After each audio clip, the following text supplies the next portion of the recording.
Hi everybody, welcome to the Digital Difference Maker YouTube channel. My name is David, and today we're going to be talking about how to construct and present a digital marketing recap report for your clients.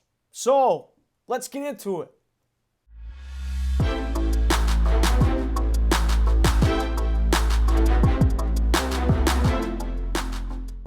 All right.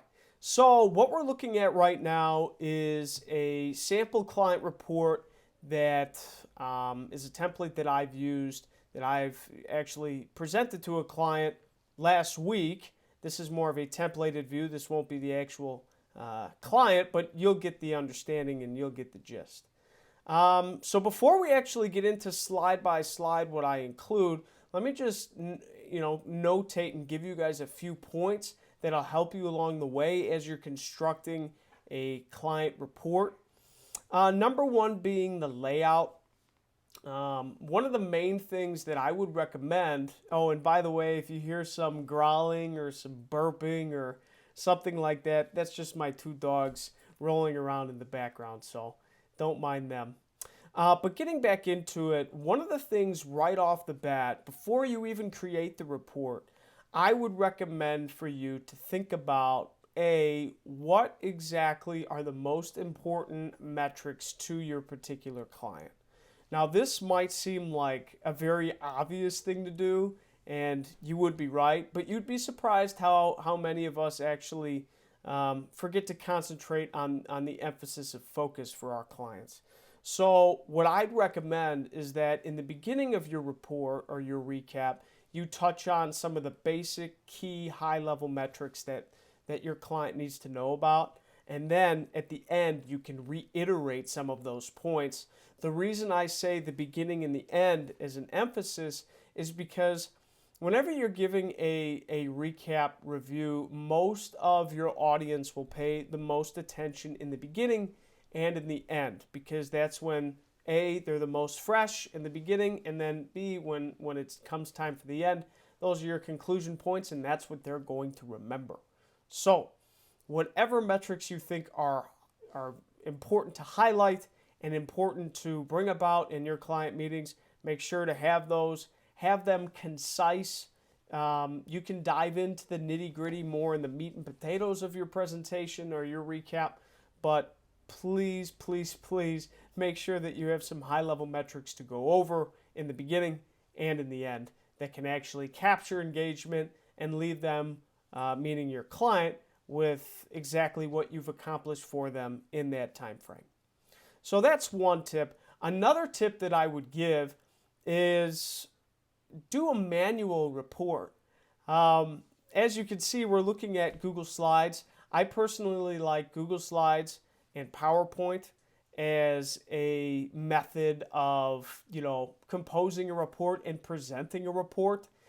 The reason being is it's customizable.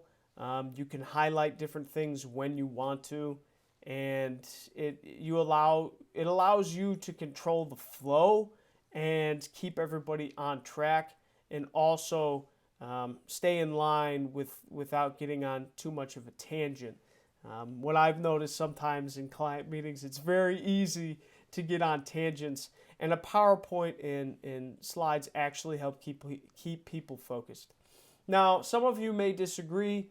You may want to use some automated report, and you know what? That's completely okay too. Some softwares that do this are Report Garden, SEMrush. You could build your own tables and graphs in Google Data Studio, or you can even use Google Analytics, or there's a myriad of different softwares to help report. I actually use those. I still use those for my day-to-day operations to maintain or to obtain insights, and I think they're very valuable tools.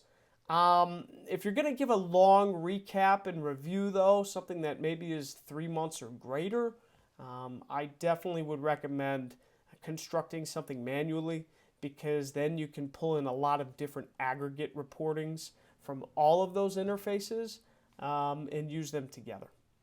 One of the things I also like about constructing a Google Slides is you can have a lot of different reporting systems, but what I found in my professional experience is that certain reporting systems actually give you more benefit for one emphasis of focus as opposed to another. For example, BigCommerce, which we're going to talk about towards the beginning of this sample, actually gives me insights as far as revenue, average order value, actual customers. That gives me some hard metrics about some actual purchases on the business. Google Analytics, I call as the website gatekeeper.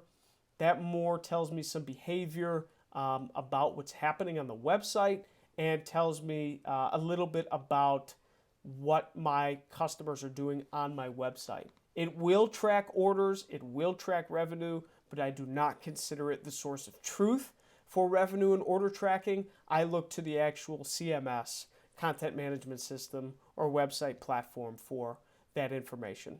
So that's another reason why I prefer Google Slides and PowerPoint when we're going over a recap or review, because you can actually pull reporting from all your different data sources and actually make a logical conclusion. So, without further ado, my mouth is a little dry here from what I call yelling at you guys. Okay, let's do it. So, I'll talk about the actual slide progression. I'll talk about some of the reasons I use the slide, and then I'll actually treat you guys as the client in question so you can hear some of my word tracks and pick up some flow patterns that might actually assist you when you're giving your client reports. So let's get into it. Let's see if I can present here. Okay, so first and foremost, here's my title slide. I have my logo up top, insert client. This is a 2020 review and a 2021 plan. You can see that my template actually matches my logo as far as design and things of that nature. So that is a positive thing, and it makes you look professional. So my first slide actually has to do with what this presentation includes, and it's an agenda slide. So first and foremost, I want to tell my client exactly what we're going to be going over in this presentation. Number one, we're going to talk about the website platform review, some of the statistics we've seen in the time frame. Number two, we're going to talk about a website traffic review, so some of the behaviors and patterns, demographics, and trends of what we see from our website tracking software.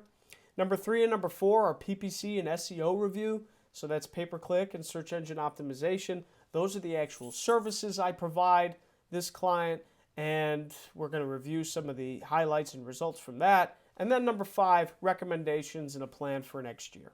So with this agenda slide, I'd keep it, not more than 5 bullet points. You could probably keep it even less than 5 if you'd like to, depending upon how you group things. But it's nice to have an agenda so that your audience knows exactly where you're going. And I organize it in a very specific way. The first bullet point, I'm going to talk about what metrics they already know and see and some of the highlights. Then I'm going to go down and talk about some of the website history of what, our website traffic history and what we've seen. And then I'm going to talk about the services. And then finally, after everything, I'll give some recommendations. So slide number one, this is a revenue review out of their BigCommerce. I like to start off the conversation with metrics that they understand. I'm talking about just 6 high-level metrics to evaluate their business. From left to right, we have orders, revenue, customers, and then visits, conversion rate, and average order value. It's important to set key performance indicators, and that can be an ongoing conversation that you have with your clients, because you need to have different parameters to effectively measure the business performance. And these are the top 6 that we do that with. So you can see or hear my dogs chiming in. They do agree with me, as they should. So one note about this slide is I always have the comparison date up here. I show what the time frame is, and that way we're all on the same page with what we're looking at. Pretty common thing to do. As you can see, our business was up this year. So we have an increase in orders, revenue, customers, visits, and conversion rate. A little bit of a decrease in average order value, but that comes with greater volume, and maybe that's something to consider for 2021. So let's go on to the next slide. This slide is a graphical representation of revenue. My time frame is the same. I can compare this by month, and I can see where some of the peaks are. We had big peaks, purple line being 2020, and orange line being 2019. I have from January to September 30th going on, and on the left we have revenue. The y-axis we have revenue, and on the x-axis we have months. One thing when always explaining your graphical representations is to make sure that you actually define your axes and define your date range, because that gives people a nice and obvious conclusion about what we're looking at. So basically what we saw here is some of the optimizations and things we made early on in the year helped us lead into 2020 with some positivity. Plus we got a surge in demand due to COVID-19. So that all plays a big part and factor into things. So moving on to the next slide. So this is a snapshot from analytics. So now I'm diving into the website traffic analysis. Okay, I like to look at the channel report because it gives a nice concise view of what's actually going on. I'm looking at a lot of different metrics here, but the way I break it down is this. In the left-hand column, or our y-axis, we have our top 3 channels. And on the x-axis at the top, we have a lot of different metrics broken up into 3 subgroups: acquisition metrics, or how we acquired new users to the site; behavior, or what they actually did on the site; and then conversions. Finally, some purchase history, some conversion rate, transaction reports, and revenue. So we have our funnel analysis up here, so we can utilize that for insights. So we see a lot of green, which is great, especially at the top when we compare year over year. I love seeing green, especially with 90% more users and acquisition traffic. Our behavior traffic roughly stayed consistent. Our bounce rate overall was consistent. We have a little bit less pages per session and average session duration, but oftentimes those behavior metrics I see decrease or fluctuate just a little bit, and especially when you pump more volume into the site. And I also noticed that our behavior metrics as a whole, in certain industries, they're actually decreasing a bit. One of the reasons that they're decreasing is people want to actually get to something faster. If they get to where they really want to be faster, meaning they want to see the product that they were intending to search for. They want to know what the price is. They want to know what the reviews are, all in a snapshot. And if they don't get exactly what they want, they tend to spend less time or navigate the website a little bit less. So that's a common theme that I personally see. That's my personal observation in the industries that I deal with. But that can help explain some of those trends. And then our conversion metrics look great. We have an increase in conversion rate, an increase in transactions, and an increase in revenue. The reason why I pulled up these 3 channels is because if we look here, it actually covers for 90% of our overall traffic. We got about 40%, 42%, and 12%. So what is that? About 93% of our overall website traffic came from those 3 sources, or those 3 channels rather. So that's why they're important to bring up. Again, this screenshot can be intimidating. There's a lot of metrics and information to go off of, but there's a lot of different pivot points in room for conversation. So if we go on to my next slide here, this is more of a behavior analysis. I talk a little bit about age and gender. I have some graphs. Again, I do not have the date range at the top. However, the date range does remain consistent throughout the entirety of the presentation. So that part is okay. So when I look at this, I could talk a little bit about the age demographics. We see 25 to 34 year over year. It didn't really fluctuate that much, but that's where most of our user count is coming from, along with the female to male split. It's about 50-50, a little more, a little less, plus or minus. This year we saw a bigger height in female activity on our site. So some key insights to know. As I keep going through here, and as you'll see, I'm still in the website and analytics portion, meaning talking about some of the behavior on the website. And I give a lot of information at a snapshot, but notice the way that I'll walk it through. This right now, on the left-hand side, we have affinity categories as far as audience, and on the right-hand side, we have in-market category as far as audience. The difference between the two: affinity is more interest-based, where in-market is more ready to buy or in the market to make a purchasing decision. Some of the big increases that I noticed was in the affinity food and dining, the home and garden, in-market, the in-market financial services, the in-market apparel and accessories, and the in-market home and garden. So that's a little bit of the breakdown, and then that can stimulate some more conversation about how we attack ad strategy or how we actually move forward.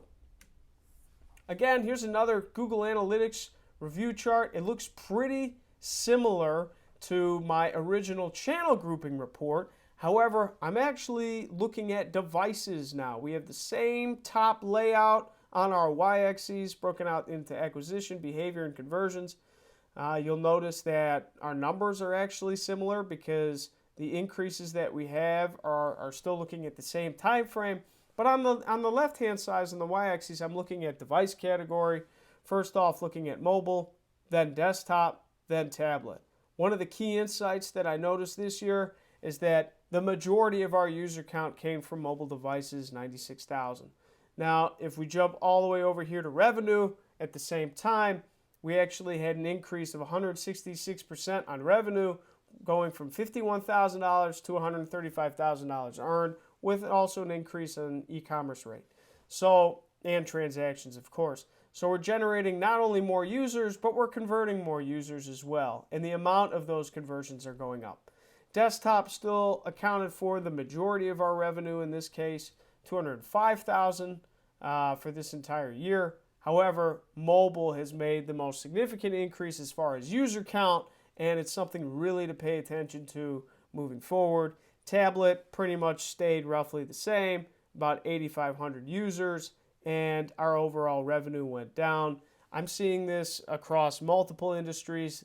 The focus is between mobile and desktop, with the emphasis of users being mobile traffic. So, in that report, a lot of good talking points. You can kind of see I explain the table and what they tell me, and then I dive into some of the insights that I've seen. And not only do I dive into the insights, but I actually circle what I want to talk about and what I want to draw the eye to. Moving on. Okay, so now we're in some of our service review. These are screenshots from an Excel chart that I pulled right from Google Ads, and this gives us a breakdown of pretty much everything we would need to look for. Again, January through September. I could see that. Let's look at my columns on the right, or I'm sorry, this is the column on the right. Let's look at some of the rows. Return on ad spend is the first one. That's like the metric I use to make decisions and to know if we're actually doing a good job. And the reason I highlight that is because for every dollar we put into advertising, how much revenue did we generate off that dollar? And I love that Google Ads, Google Analytics actually tracks it. So for that, we actually increased the ROAS from last year about 15%, 5.16 to 5.91. We spent $40,000 roughly compared to 17.5, a difference of 127% as far as cost. But our conversion value, meaning associated revenue, jumped from $86,000 to $226,000, increasing 162%. So we did a pretty good job here. A lot of it was due to increased search demand, some website modifications, and of course the campaign optimizations, which I can actually touch on in a later video about some of the best ways to optimize product listing ad campaigns or PLAs, as well as search campaigns and display campaigns. I love Google Ads. Okay, so at the bottom here, I actually break it down further. I actually talk about what campaigns generated what as far as return on ad spend, conversion value, cost, conversions, and then an association of other metrics. We can go into the weeds for a long time about this. However, I want to stay high level and talk about exactly what matters to you, Mr. and Mrs. Client, because it's my job to know what all these other metrics do and mean. But it's also my responsibility to give you a snapshot of what's going on. So here's what's going on. And that's how we develop more discussion, so on and so forth. As you can see, I actually grayed out the actual campaigns that we talked about here because this is a sample client. And yeah. All right, moving on. These are just some PPC review example ads. I put some blank ads in here because, again, I am keeping the client in question private. But I like to include a slide so I can show some of our top ad performers what our creative ad copy looks like. It shows really good transparency. Plus, it allows them some insight on some of the taglines and call outs of what you're running. And that allows the client to actually make some decisions about, okay, what are we actually running? Does this make sense to my business? Am I still running this offer? So on and so forth. Next, we get into SEO. Pretty simple table. You can tell I'm pretty into tables. I think it depicts a lot of information, tables and graphs. I have an engineering background, so I look at I'm a big data person. You gotta prove it to me through the data. So what this is on the left side is the date that each article was published, and on the right side would be the topic. The URL would also be in here as well, and then I would show exactly what we've done. And then after this, I'd show a couple examples by clicking the URLs to show them a visual representation of some of the deliverables we've made as far as SEO engagement pieces. And then as I keep going along here, I'm going to show some sample reports and analytics. I'm going to highlight some of the top pages or so and what kind of metrics they are getting. I've also graded this out. You can see I have some circles around some of the line items. I'll talk about when my dog's getting all involved in my cords here, and now she's sleeping at my feet. So I would talk about exactly when these articles were published, what the user activity is looking like, some of the behavior, and if there's any conversion rates or statistics from there. I think I have a couple slides of this in my actual presentation. So I jump right to the 2021 plan and recommendations. I talk a little bit about, first I talk about each source and medium, paid search marketing, which I'm primarily responsible for, specifically Google Ads. We can add more campaigns. We should increase our budget while we're maintaining our desired ROAS, or return on ad spend, because that's the metric that allows us to scale. And then we can also explore some other channels that might bring in additional revenue, such as Bing, Amazon, or even Walmart Marketplace. For SEO, we can increase the content creation of the pages per month that we can put out. We can increase some of the technical SEO mini projects that we have in account as far as fixing some metadata and making sure you have appropriate redirects through specific places. And then an additional Google My Business optimization. Even though this client isn't a local business, they're an online business, Google My Business is a great SEO enhancing factor that we've saw a lot this year, and I think we'll continue to see throughout the years to come. And then finally, website mobile optimization, something that was a key highlight that we performed for this client. Part of my team was recommendations on what to do as far as a website facelift. I'm going to go back up to our original report. Now, obviously, this revenue report was influenced heavily by COVID-19 and the increased search demand for this product. However, back here in February, January to February, I worked with the client and the website developer to update the website template theme to enhance the mobile user experience. And I believe that with that enhancement, it also led to the steadiness and the maintaining of more user traffic and better engagement and better conversion rates. So even though this surge in demand was between March and June, we saw it taper off July, August, September, but we're still maintaining that cushion of improved revenue tracking. And I think a lot of that has to do with the overall user experience of the website. So when I go back to my plans and recommendations, I recommend website mobile optimization. We need to continue to fine-tune the website. We need to make sure we're utilizing the heat map to identify where customers are being hung up in the purchase process. How can we streamline the process and make it simpler and easier for them and more attractive, so on and so forth. So not a list of line items on this one. It's more of a topic for discussion, especially because my agency does not necessarily provide this service to this client. However, this is some of the recommendations that we have, and that is it. So let me escape here, come back. Hopefully I can make this thing go away.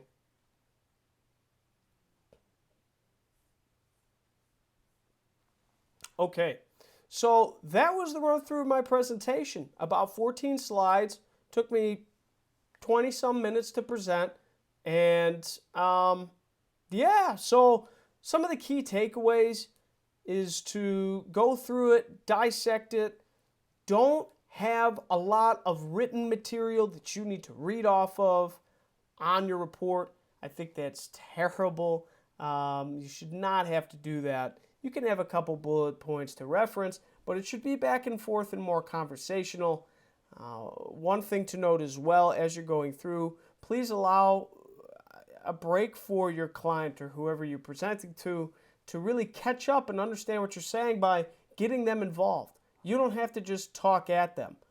You may think that I did in this little video. However, I don't have anybody asking me questions right now. So if you have any questions or you know something to that effect, do you have any questions before I move on? Does this slide make sense to you? You know, you open it up to the floor. So I like to have my style a little more educational, not just talking at my prospective clients, regardless of what their expertise is in digital marketing or analytics, because then it builds more trust, it provides more value as a service, and it keeps a better value and consistency on rapport with your client. All right, so that concludes our conversation about presenting digital marketing reports and recaps to clients. Just a few summary bullet points. Number one, if you have a lot of different reporting interfaces, one of the ways to aggregate and consolidate those reports is in PowerPoint or Google Slides. It allows you to control the flow of the conversation and exactly what you want to show in the order you want to show. Automated reports are great, but Google Slides or PowerPoint does a real nice job of presenting because they are presenting interfaces. You know, as far as other tips and pointers, make sure you have a captivating introduction. And one way how I do that is I present metrics that my client already has a sense about and knows, so I can capture their engagement right away. And then at the end, have a very powerful and meaningful recap slide, so you can look at some of the results you talked about in your slideshow, and then have definitely a bullet point or two for future recommendations.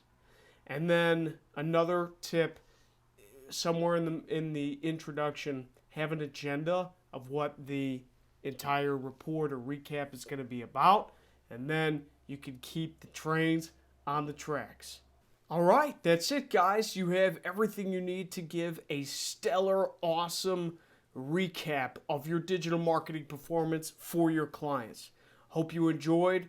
Please subscribe, like this video, and I'll see you in the next one.